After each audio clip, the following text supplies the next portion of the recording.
I have an uncomfortable feeling that what Brian just told you was the good news, that government waste is impossible to get rid of. In talking about Taming Leviathan, I want to quote Yogi Berra, who said, you've got to be careful if you don't know where you're going because you might not get there. And I think when it comes to reducing the size of government, this has been at the heart of our problem for a great many years. Ralph Klein, for instance, in his attempt to tame Leviathan, once said, you have to go hunting where the ducks are, which was very Ralph Klein, nice, folksy, easy to understand, indicated a clear direction in which he then didn't go. Because governments spend money primarily on social programs. That is where the bulk of the money goes. Healthcare alone is over 40% of almost every provincial budget. And if you want governments to spend less, they have to do less. And by do less, although I'm quite in agreement with Brian about things like marketing freshwater fish from Manitoba, I am almost certain that we have things in this country called stores, and that stores will sell you fish. I mean, I've actually been in stores and bought fish. So I speak from experience here. I've purchased fish in stores. But even if you could wage a ruthless war on waste, and you can't, it wouldn't be enough. And I say you can't for one very good reason. People have been doing it for decades because budgets have been under enormous pressure for decades. And finance ministers do not want to disappoint voters by taking away goodies. So they try to eliminate waste. And they fail. As Milton Friedman once said, there's no such thing as government waste. He said there are simply government operations. And because governments are not subject to the pressure in the marketplace that you must produce something and sell it at a low enough cost to attract customers, but high enough cost to make a profit. And quality, obviously, is part of the picture. Governments aren't like that. Governments have never been like that, and they will never be like that. There are some things governments have to do. For instance, national defense, but they will do it wastefully. And you do your best to control it, but you have to set reasonable goals. But that's not really where the problem is. You're going to be having a tribute to Link Byfield later. I'd like to acknowledge a sentiment from Ted Byfield. And this is more than 20 years ago now. Ted Byfield wrote in BC Report, and I presume it would have run in Alberta Report as well, the economic conservative demands that the cost of government be cut, the deficit reduced, and the debts paid. But he does not face the fact that it was the pursuit of social liberalism that caused the deficit, the debt, and the growth of government to begin with. Welfare costs spiraled upward as the family fell apart. Couples divorced and people refused to care for elderly parents or even their own children. Education budgets soared as discipline and standards disintegrated in the schools. Law enforcement became onerous when parents could no longer control their children. There can be no economic conservatism until we find ways of reestablishing social conservatism. And when I say that, or quote that, I'm not thinking primarily of social conservatism these days comes down fundamentally to abortion and gay marriage. Topics worth discussing, but on another day. The point is that ever since the end of the Second World War, governments have been trying, in the famous words of the British Beveridge Report, to provide security from cradle to grave, to look after us, to make sure that we do not want. They have been trying to provide for us materially at every stage of our lives, almost regardless of who we are. The much older function of poor relief, where governments were backstopping charity so that nobody would starve. But they were trying to do it in Victorian England at as low a level of comfort as possible because they had learned a lesson in Elizabethan England after Henry VIII confiscated the monasteries and the church property. The church had done most social welfare, and they had fairly generous relief, and the cost became insupportable because it was often more profitable to take relief than it was to work, and so people took relief instead of working. Been there, done that. So relief is very stingy in Victorian times, but there was an enormous amount of private relief. At the turn of the 19th to 20th century, something like half the workmen in England belonged to benevolent societies. You made a small contribution every week, and in the event of illness or misfortune, the benevolent society would look after you. But the benevolent society was not bound by the law, by the rule, which the government rightly is, of treating everybody equally, so they would make sure you weren't gold bricking. They would weed out the people who were just clinging. But governments aren't doing that anymore. And it's not about the poor either. You can kind of cut social services to the poor because the poor are not very organized and they tend not to vote. So when governments have to cut, they will generally actually target the poor, and it tends to, to play, well, oh, we don't want those, welfare queens and bums and so on. But if you want to know where the money's going, look at the middle class, because that is where the money is going. And it's going there because the middle class, by and large, believes that the government ought to be providing for them. If you tell people, no, you have to get your own health insurance, they will look at you as though they would rather have just seen Attila the Hun show up on horseback with a torch than you. If you tell people you're going to pay the cost of your kid's university education, all of it, they will be furious. But this is where the money goes. Actually, the C.D. Howe Institute, I noticed this in the end of last year, they put in a series of studies.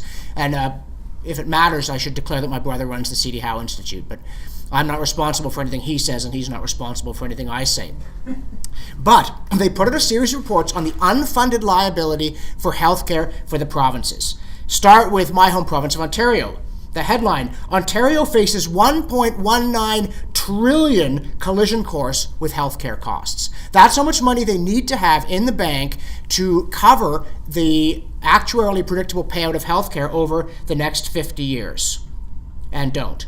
And Ontario has revenues of around $125 billion. So basically, they would need to put aside all their revenue for the next 10 years just to cover the cost of healthcare. Newfoundland and Labrador, City House says it's about $65 billion. Prince Edward Island, it's around $13 billion. And they've got revenues of around $1.6 billion. So again, the figure is somewhere just under 10 times annual revenue. Manitoba, $91 billion. Saskatchewan, $79 billion. Quebec, $682 billion. And of course, Alberta, $580 billion. And again, on a revenue of around $43 billion a year, it's worse in Alberta. This is where the money goes. If you had to add those unfunded liabilities to the official on-book debt, you would get a figure that would send everybody running through the streets screaming with panic. But they just bury it. And, the unfundeds are coming to dinner. I collect these things because I'm morbid and also concerned about public policy. Canada Post has something like a $6.5 billion unfunded pension shortfall. And again, C.D. Howe has been on this. C.D. Howe does actuarial work, among many other things. And at one point, they calculated all the unfunded liability in Canada. Future spending obligations in excess of future revenues as being around $2.8 trillion. Over what period of time? Over the next 20 years? Total. That's what you'd have to have in the bank to be actuarially sound. Oh. And if you look at this stuff, it's not for fish marketing, it's not for vice presidents, it's not for limousines, it's for social programs for the middle class. Because governments are inefficient. And yet, the point that Brian made, that every dollar government has, it takes from somebody. That thing about the three levels, Glenn Foster does this routine about, oh great, it's being funded by all three levels of government. Okay, so I'll take some money out of this pocket, here you go, and I'll write a check out of that pocket, and then I've got some back here too. Why is the fact that I pay 3 times for a program so each level of government can pose with a giant check meant to be an improvement? Except from their point of view, because it blurs accountability. If there's a problem, they all point the finger at the other guy. But all of this, and again, another C.D. Howe number, that the bookkeeping of pension promises for public servants has actually concealing about a $58 billion hole. So again, throw another $58 billion onto the federal debt and see how great the Harper ministry is doing. It just goes on and on and on. But all of this is because of the idea that the government can make there be more than there is. That if government provides health care, we can get it more cheaply than if we had to do it ourselves. If government provides education, we can get it more cheaply than if we had to do it ourselves. And I'm not suggesting, devil take the hindmost here. What about the poor? Well, people used to provide for the poor out of their own pocket charitably. And if Canadians are the kind and compassionate people that we are repeatedly assured they are in the rhetoric of the left, which I believe is true, I believe Canadians are kind and responsible, they will look after it. Because with all this government healthcare that's free, you're paying taxes. Like I say, it's over 40% of the spending in most provinces. So over 40% of your provincial taxes, all the provincial taxes you pay, not just provincial income tax, all the taxes that go to the province are going into the healthcare system. If you had that money, could you buy yourself health insurance and provide for your neighbor who can't afford it? Would you have something left over for charity? Would insurance markets be more rational? Would the structure of costs in the healthcare system be more efficient? Of course it would. There would be more healthcare if we did it that way, but we do not do it that way. If you had to pay the full cost of education, would people hang around doing 4-year sociology degrees who do not have a calling to be sociologists? I do not mind people who really need to be sociologists, but too many people are at university because it's expected. It's meant to be the ticket. Your parents will be embarrassed if you don't get a university education. But all those calculations are a lot easier to make when you're not paying for it. And again, would universities be paying over $100,000 to tenured professors to teach 4 or 5 courses a year and then scraping by paying sessionals? No, of course not. The whole structure would be different. Universities should be privatized. Why on earth is higher education in the hands of the government? Who, in principle, would ever argue that they do it better in any conceivable dimension? And yet, I picked up the Globe and Mail. You know, the Globe and Mail is the voice of the great and the good. I love to read the Globe and Mail because it tells me what they're thinking. It really is marvelously efficient, as a matter of fact. So the whole editorial stack is taken up today with a comment about Stephen Harper saying that we need to do something about our retirement system. And Harper says that the CPP is fully funded, actuarially sound, and does not need to be changed. But other elements are in trouble. And the Globe said, yes, that's true. OAS is in huge trouble. It's got runaway costs. It is, and raising the retirement age is on the backs of the poor. You know, that usual thing. When you don't know what to say on the backs of. It's like cutting on the backs of somebody. So what are they, a cutting board? I don't even understand this metaphor. Could we at least have something that conjures up an image in my mind? But the Globe and Mail points out that the problem with OAS is that when it was brought in, there were 7 workers for every retired person. Now there are about roughly 4, and in 15 years it'll be 2 to 1. And so, what does the Globe say needs to be done? You got it. Expand the CPP.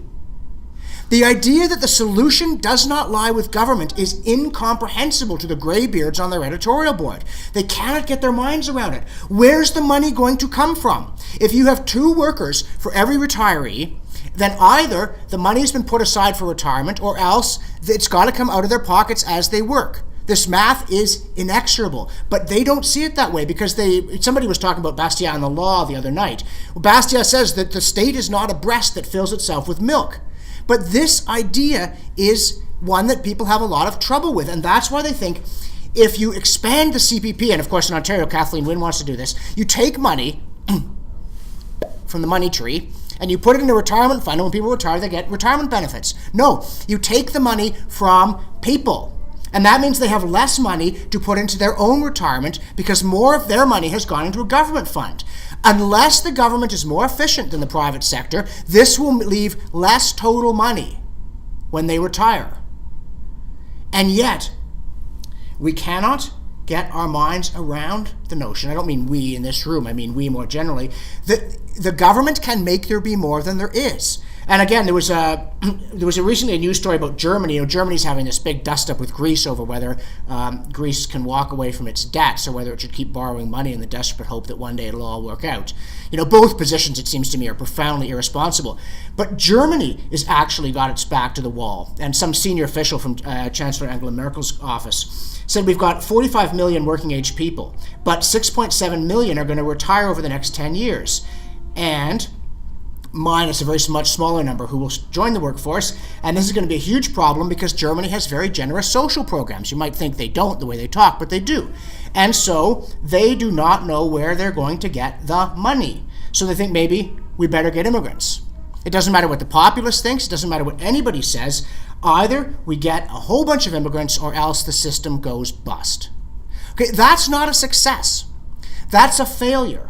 A system that racks up trillions of dollars in unfunded liabilities and then needs to get a whole new populace because the existing populace can't afford the system has failed massively. But the only way to make this stop is to cut the social programs that are causing the problem.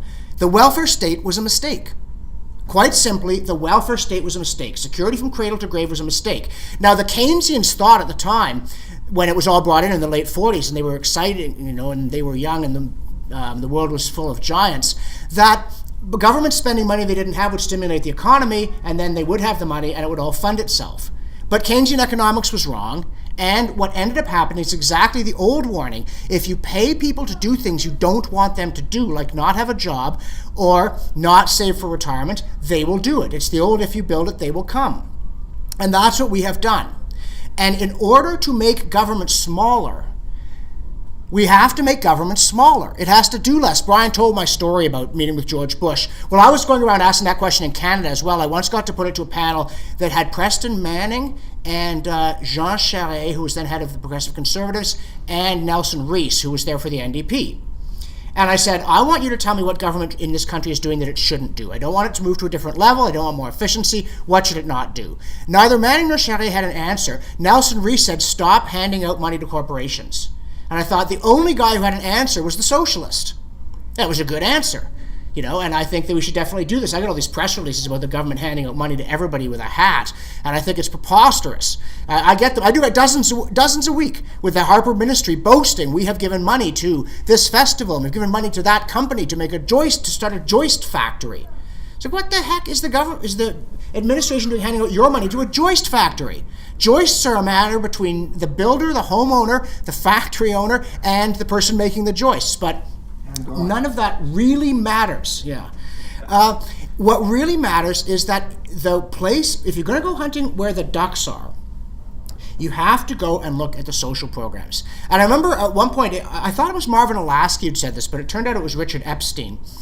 He was talking about it, and he said, people are going to complain about this and say, but we couldn't possibly support the number of people who now need welfare. 1 in 7 Americans is on food stamps or something like that. In the richest country the world has ever seen, the most productive economy in history, it's because the government is actively pushing people to take food stamps. The Obama administration is trying to remove the stigma because 1 in 7 people on food stamps isn't enough. What would be? I have no idea. But the idea that the government feeding people is efficient. Well, what Epstein said, if it is said that no system of private charitable support could handle the current level of demands, the proper answer is that no system of private support would ever have spawned the current level of demands. If the CPP and OAS didn't exist, people would have arranged their affairs differently, and they would have put aside more money for retirement. Now, it is important to understand that they cannot now do that. People have lived their lives under the current rules, and when you change policy, it is very important not to betray people's expectations. Why my view of dairy quotas is when you get rid of them, buy them out at current market value. Everybody who has a dairy quota believed in the system, they trusted the law not to change suddenly. You don't pull the rug out from under them. But when I worked for the Reform Party, briefly and unhappily back in the mid-90s, I produced a plan for them to wrap up the welfare state. And I said, here's what we do. Every program that goes to able-bodied people of working age, we cut down in 10 equal slices over 10 years. Every program that goes to retirees, we do it over 20 years and it's grandfathered. So everybody who's collecting CPP now gets what they're now getting and never goes down. People who start getting CPP next year get 5% less, but it never goes down. And then the year after that, of course, 10% less, but it never goes down. So you can see 20 years to see it coming, and you do something about the long-term actuarial burden.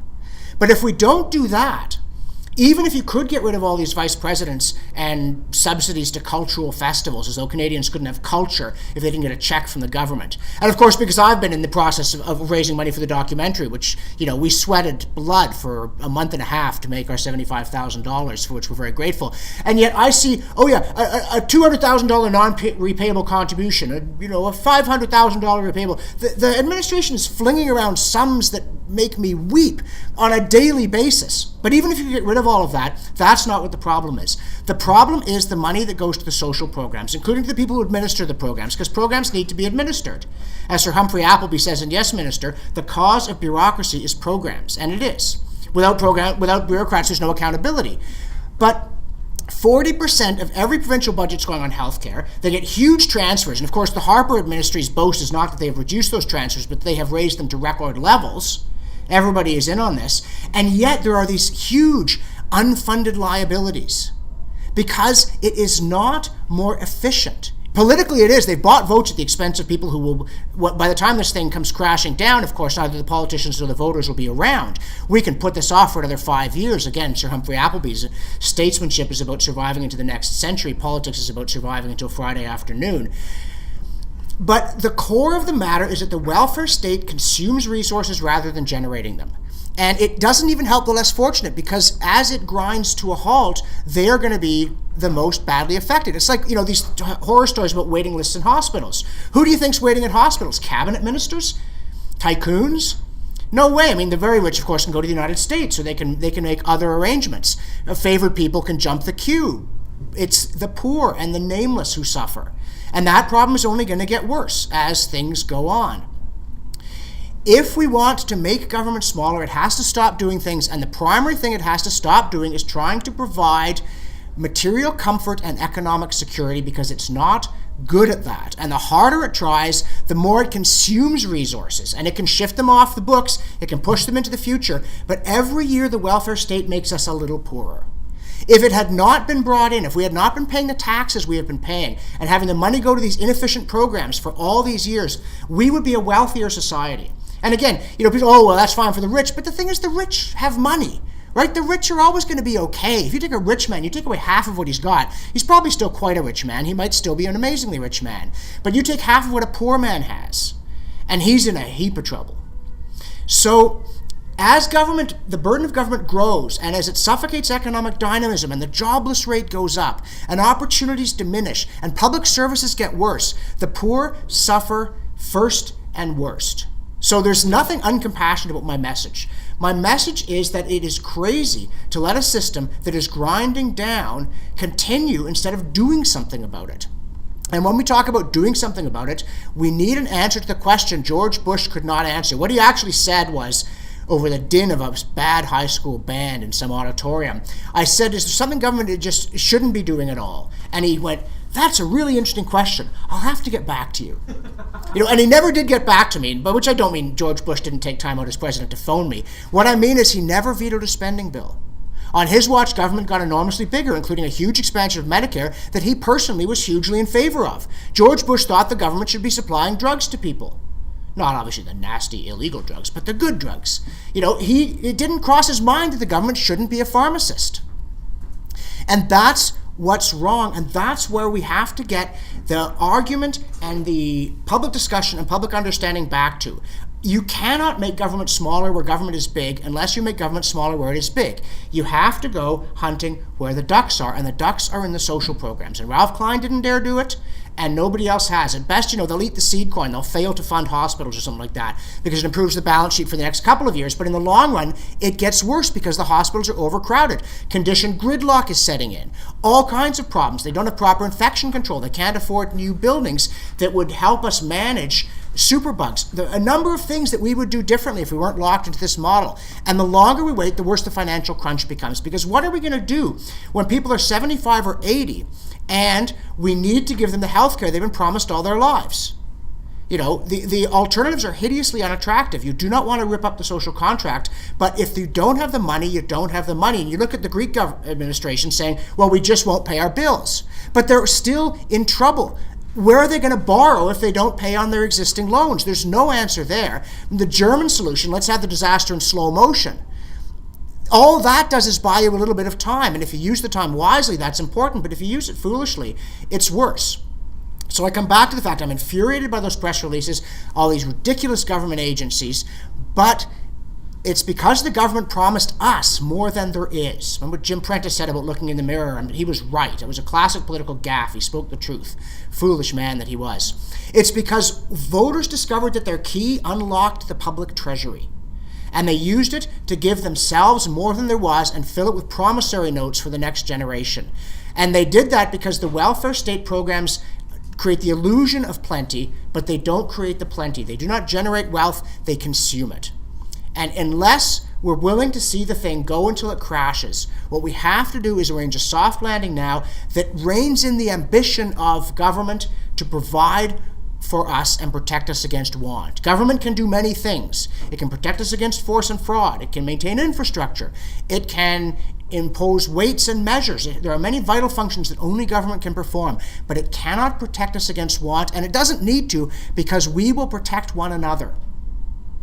And when it gets in the way, it doesn't just fail to do it, it obstructs our efforts. Government has crushed private charity. Government has crushed private health insurance. Government has crushed private retirement. Government has induced people to lead lives where they spent on things they could not reasonably afford because it was going to make up the difference only if they spent the money. And that is why governments are in a hole from which it is very difficult to see how they get out. And that is why to tame Leviathan means to stop asking government for money.